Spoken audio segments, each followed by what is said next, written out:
Welcome to Mindfully Integrative Podcast with your host, Dr. Damaris G.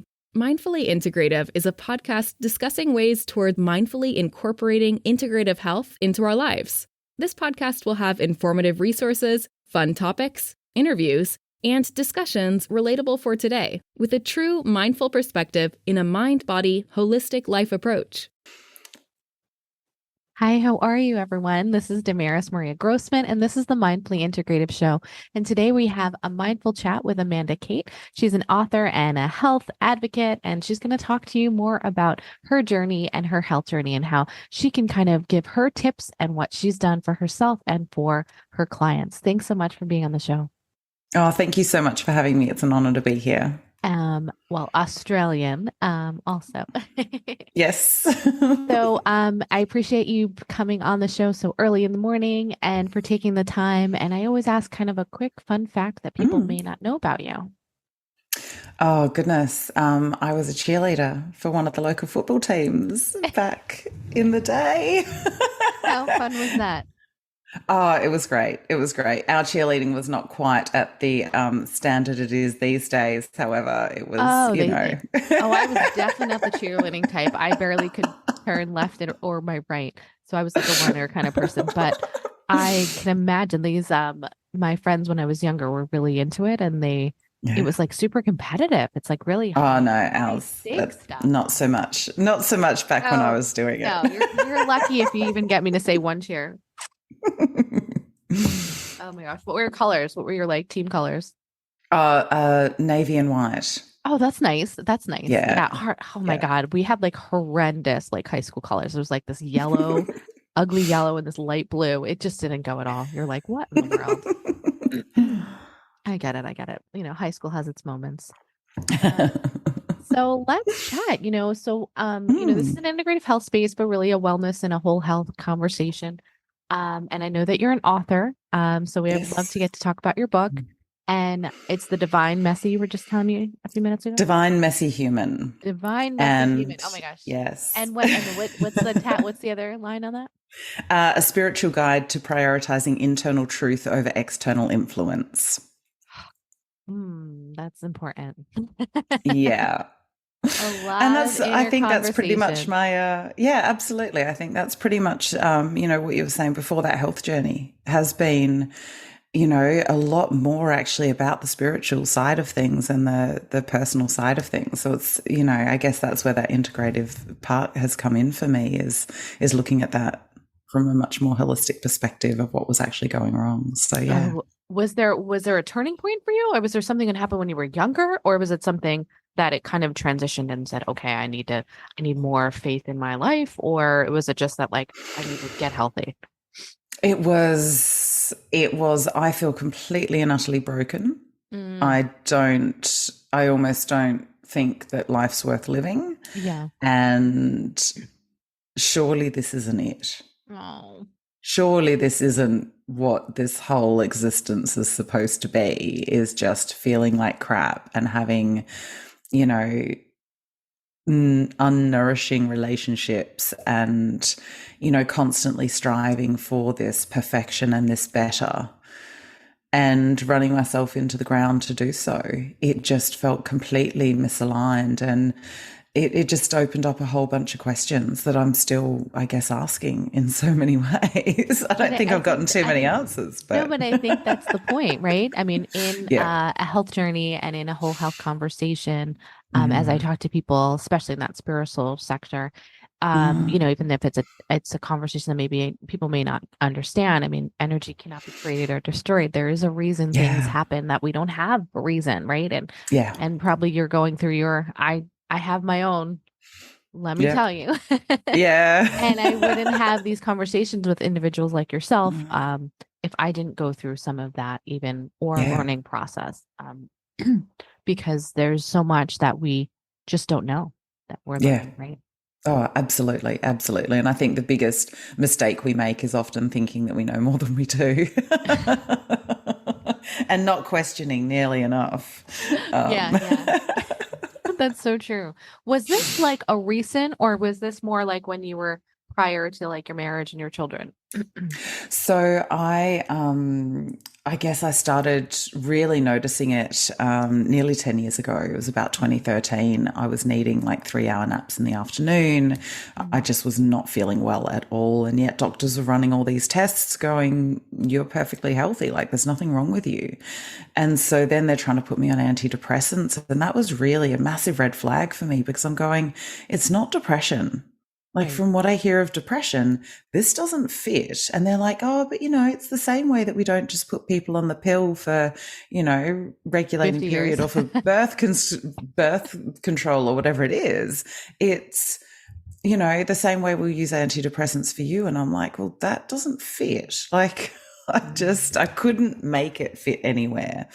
And it was just this gradual decline from, I know I was already in chronic fatigue, but it was just like this continual decline from there to a point of going, this is insane. Yeah. And it wasn't until 2016 that I was actually, by that point, I ended up getting a mental health plan because I honestly thought I was broken. I thought there was something seriously wrong with me. So I went and got a mental health care plan, got a referral for a psychologist, and looked at joining their mindfulness circles. And in that process, I was speaking to their receptionist and she said, okay, look, you sound really quite stressed. I can't get you in with this, psychologist until the middle of next month. And that's a long wait from the sounds of things. She said, what's going on for you? And I kind of gave the high level, socially acceptable answer of, we'd just moved to Australia, a few years before. My ex-husband was in a job that he didn't really like. At the time, he was my husband. My son was being physically hurt at school. My daughter was having massive tantrums because she'd been old enough to go to school in the UK and she wasn't old enough anymore. And so she was just having all sorts of trouble. And so I kind of kept it on that high level bit. And the woman just said to me, so who's got your back? And that really was probably the catalyst for this whole journey I've been on ever since. Because it's like, hang on, what is that support structure like externally from me? And then when I realized that there was none there, I started looking inside and realizing that there was none in there either. So I didn't have external scaffolding. I didn't have internal scaffolding. Oh, no, you didn't have any good quality help to at least kind of get you through some of this tough stuff. None of it. Nothing. And tough. So, yeah. And I think it's interesting, I hear a lot of research. Obviously, the States do a lot more research than most other parts of the world. And it's fantastic because I think it does sort of show a litmus test for where we're at to an extent as well. And they were saying that, there's a high percentage of Americans who don't even have one person to put down as an emergency contact. I can definitely think that is, and that comes into play of that connection part. Yeah. So it is like paramount health in that. So it's so sad to know that people or they have more connections on a social platform than they do on a real platform. Yeah, absolutely. And I guess it just started me really thinking, okay, so who are these people I'm surrounding myself with and why, if I don't even feel comfortable going to them and, going into this now. And also, internally, the fact that I'd gotten to whatever I was at the time, 36, 37, and feeling like I didn't even have the internal resources to do anything of use. And so it was just this feeling of, okay, I've got nothing external, I've got nothing internal, what the hell is left? Right. And it's just been this gradual rebuilding from there of questioning, my own skills, my own stories, my own traumas, unpacking all of the conditioning that's in me, working out other ways of being. Because again, people would talk about passive aggression and I had no clue what it was. That was, and I remember sitting in the classroom one day and we were talking about language and started talking about, the difference. And I was like, oh my God, like, that's just communication in my life. You know, that wasn't passive aggression. That was just the way people communicated. And you thought that was kind of a normal conversation. Yeah, I didn't realize that I was being passive aggressive at all. And then like, you were being passive aggressive, or others were being passive aggressive? Well, I was swimming in the water of it. Both. Oh, gotcha. You meant, okay. Gotcha. It was so normal. And so it was like, okay. And even that small change made such a big difference, thinking about what I was saying, how I was saying it, the energy I was saying it with, the words I was using, you know, what I was actually intending to get across in my message. And so even things like that were like, wow, this is huge for me. And it was just these realizations after realizations after realizations. And, you know, one of the biggest ones was the fact that, you know, my marriage was toxic. And I'd known that for a long time.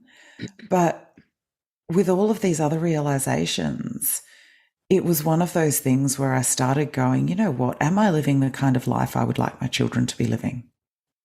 Mm. And I couldn't say yes in any area of my life. If they'd come to me saying that they were where I was at, I'd have been devastated for them. Mm. And so that was almost that push that I needed to really start making some change. As a mom, you know, you want it to be the best version for them. Yeah. Yeah. And it's interesting that your relationship is, I mean, that's their father. So that must have been a very tough transition, you know, to realize that also was affecting your health. Oh, that was the main thing. And it was interesting because I didn't realize how much that affected my health. But because every day my goalposts changed. So if I'd done too much and I was exhausted in the evening, then it'd be like, why have you done so much today? You've worn yourself out. But then if I didn't do enough by the standards that were put on me, then it'd be like, what have you been doing all day? And I'd be going, well, either way, I couldn't win. And that was just one aspect of life. I mean, there were obviously a whole heap, but the goalposts kept changing. And so I was constantly walking on eggshells and either over striving to meet these unknown expectations and then getting hauled over the coals for it, or falling in a heap and not being able to function and then being hauled over the coals for that as well. And so there was no right path to walk. And living in that constant tension means that my adrenal system was constantly on a high alert. I was constantly waiting for the next shoe to fall. And I was in that state of adrenal wind up so that the smallest things would happen and it would set me off because I would be effectively feeling unsafe. And it was a very strange kind of way to live. And even now I look back at it and I'm like, how did I even do it? And how did I not see that it was so messed up? And having gotten out of it, it's given me the space then to look at my behaviors. So now if I have those overreactions, I can actually look at what's been happening leading up to it. What's my sleep quality been like? What's my food been like? What's my, you know, self-care been like? What's my connection with nature been like? Have I seen my friends? The whole picture. Yeah. Yeah, you get it. We wouldn't be on this conversation if you didn't. Yeah. It's not that you get it, but you're understanding that there's not just there's different parts of this that can help, you know. You need foundations, you know, these need to be part of your, I don't even know if it's foundation. I've been saying like we're in the center-ish and then all these other elements have to be included, you know, and if we forget one of those leaves, you know, if they fall off. You know, exactly. I think my favorite thing that I've learned over all of this time is that, you know, quantum physicists have found that the universe is 4% physical matter. So when I'm working with a client, I'm looking at this human body, this human meat suit as 4% of the picture. So then I'm asking myself, okay, what's going on in the other 96%? It's not that 4% doesn't matter, but how much of what else is going on is feeding into that physical picture of what's happening.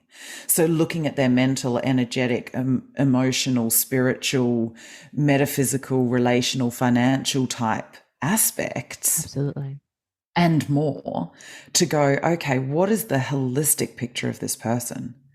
Do they have people to lean on? Do they have internal resources? Do they even understand that their normal is not perhaps as normal as it could be. Normal. Yeah, exactly. Or it's not necessarily normal, but is not okay. Yeah, it's not functional. Right, I mean, my normal was so dysfunctional. My normal was abusive. My normal was toxic.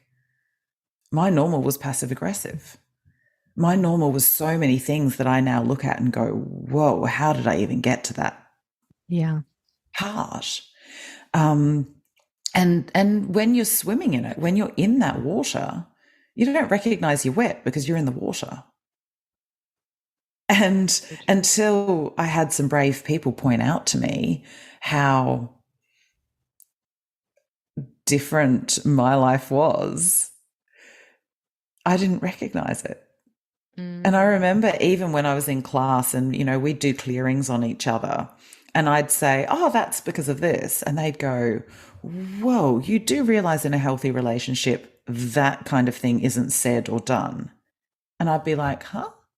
And they'd actually have to explain to me why what I was saying as my normal was actually not okay.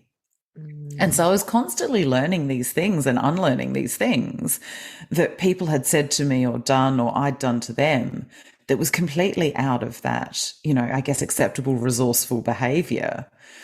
And I'm like, oh my God, like,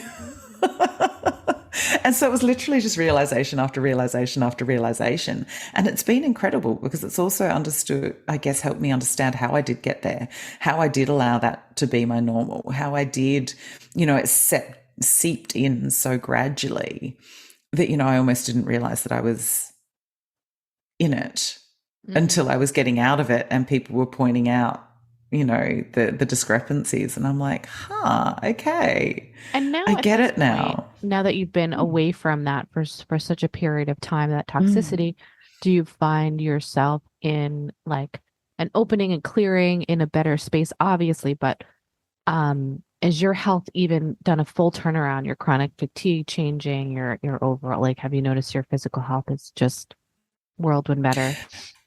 Yeah, absolutely. Look, I mean, I'm going through a bit of one of the first things that goes for me is sleep. So I know at the moment my adrenals are a little overstretched. I've been working a little bit much. I haven't had a break. I know all the signals. So I can see that. And so therefore, I think it's Friday week. I'm heading away for a road trip with my partner. I've just said, we need a week away. We just need to get into nature and not do for a week. It doesn't matter if we only get to our first place. I just need to break. I haven't had a break from my business since last May. And so that's a long time actually to be in your work. And so there's that part of me going, okay, I get it. I understand why I am where I am right now. So, right, what do I need to put in? What do I need to do to then I both support myself until I get that break? Because it was about 6 or 8 weeks ago that I realized that I was heading towards this kind of, burnout sort of phase again, but I couldn't book this break until next week because that was the first time that I could actually clear. Yeah. And so it was one of those things where there's been a lot of things then I've been putting in to manage where I'm at so that I can make it through to that and get to a point where I'm like, okay, reset time. Yeah. But I feel those little things of chronic fatigue, I feel the heavy legs coming back and it's like, yeah, okay. As you know, chronic fatigue sort of fits more under that autoimmune disease. It's never something that I believe will ever be fully gone from my body. It always seems to be that first telltale sign that I've been working too much, that I've been doing too much, because I'll feel some of those symptoms sort of rearing their heads and sort of going, remember me? And then I have to put in all of those other things, more time in nature, more time away from screens, more downtime, more turning off from work, more time with my loved ones, more time with friends, and doing all of those sorts of things, and more time on my own as well, so that I'm not feeling pressured by others, more time in the garden, more time with my dogs. Yeah, I was going to say more on your, like, putting the right things in your body, the right thing, and surrounding yourself with the right and positive, whatever that is, whether it's with or without. And I think the most and key part that you're saying there is that you are acknowledging that you have this period of time for reset, but acknowledging also when you don't have a full moment to do a vacation or a reset that somebody may want, how do you get those resets every day? Yeah. How do you get those conversations for yourself? Be like, I'm not going to get back into this space. How can, and then signal to yourself, hey, let's identify it and talk yourself or work through what you need to work through. And that's so important. That awareness is so important, that majority of individuals don't really even get to that point, just identifying that they have issues. Not even issues, not the right word. Have an acknowledgement of that they need some change. That's absolutely. That's great. That makes sense. I really appreciate, you kind of talking about that. And let's talk a little bit about your book. You wrote that, you said, about a year ago? So I launched it in February. It was 22nd of February 22, because, all the twos needed to go on my with the book, numbers. so hopefully it'll be done soon. But funnily enough, I started writing it middle of October. So it was literally 120 days from, starting to write it right through the editing process to actually holding it in my hands, which was amazing. But it had been swimming around in my head for so long. It just needed that channel to come out. And it basically is a lot of the tools and techniques and realizations that I've had. So it's not really my story. There's not actually a lot of me in the book, so to speak. It's much more about the tools and techniques that we can use to really start turning that awareness internally. So often we defer externally for what's going on for us. If our relationship's sucky, we'll talk to people about how sucky our relationship is, hoping that one of them will go, let me break up with them for you. Or we'll tell people about our shitty job and they're like, oh, I know someone who's got a job going. Would you like that one?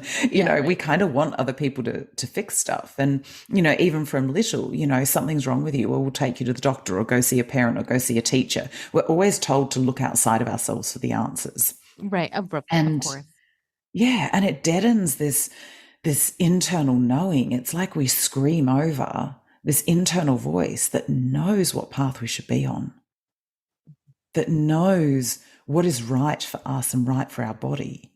I knew for years that my marriage, there was something wrong, but I was too afraid to leave it. I was too afraid to trust that internal knowingness. So I kept doubting myself and doubting myself and doubting myself.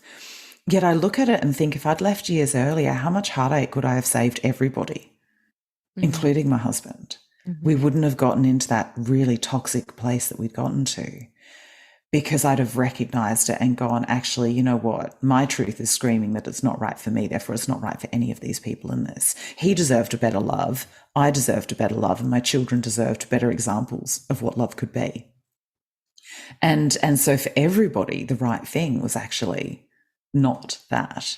But I didn't trust that calling, because I'd learned to doubt myself and scream over myself so much. So I talk a lot about, I guess that naming the emotions that are in us and understanding that emotional landscape that we're swimming in and what those emotions are trying to tell us. Right. I talk about the headspace of why we always seem to turn towards the negative and how we can turn that around and start looking much more for the positive stuff. Talking about, how the paradox and getting comfortable with paradox is actually a necessary part of life. It's not like we can feel, this or this. Sometimes we're feeling all of it together, and that can feel overwhelming. But once we can be okay with the fact that, I don't know, I love this person and I also don't condone their behaviors, they can actually sit okay together. And then we can work out what to do. I talk a lot about boundaries. Boundaries is a big thing for me, and also self-responsibility and healing. I couldn't have got where I am without my own initiative, without doing the work that, was uncovered with coaches, with clinicians, with, those people. I mean, if I go see a doctor or a naturopath or a, chiropractor or a kinesiologist or a coach, I'm seeing them for, whatever it is, half an hour and a half, 2 hours, whatever their session length is. If I don't take what is discovered in that time home with me and act on it, then there's not going to be that change. Right. You're not see it. Yeah, exactly. I mean, even if it's your own stuff, right? You're figuring it out. that accountability is just for you. As you're accountable for others, you need to. 100%. And, yes, it's okay to want to go out and get a pill to fix things. Wouldn't that be lovely if there was a pill for everything, and we didn't have to do any work? But realistically, I know that's if we want the change, no, exactly. If the change, or that necessary change, should I say, for me, comes from actually putting in that work. Yeah. And I can look back now and I'm just like, oh my God, I don't even recognize who I was back then. I've made so many changes. I'm such a different person, but also very much the same. It's like I'm more me, but also so completely different. Mm-hmm. And that's been incredible as well. And I talk a lot about, tuning into our intuition and our intuitive gifts, owning those. Back in, ancient times, that would have been a blessing to have some of these intuitive gifts that we have, and they would have been celebrated and lauded. And now they're seen as woo-woo and out there and, not able to be trusted. Mm-hmm. But actually, I've found anyway, some of them are more reliable than that logical brain that's telling me what's going on. Through the stories and the processing and all of that sort of stuff. No, so it makes sense. So a lot of it is, I guess, in some ways, every chapter probably could have been a book in itself. But I really wanted to keep it short, bite-sized chunks so that people could kind of go, okay, I get that overview. I understand it. And then, we've got the opportunity to go much, much deeper. No, it makes a lot of sense. I think that I can't wait those to reach out for your book. It's called The Divine Messy, right? And I'll have it in the show notes for those to Divine Messy Human. Divine Messy Human. I just love it. I think that just makes sense. It's like, it's a very real topic. It's like a very real title. And I think there's like that work in progress, but kind of that alignment of self. It's so important. Would you like to leave a thought before you go, and also let those listening, how can they reach you? I think it is to start listening to those little whispers and acting on them. So a lot of the time we'll hear the whisper of our soul and we'll get that guidance of, a direction or something.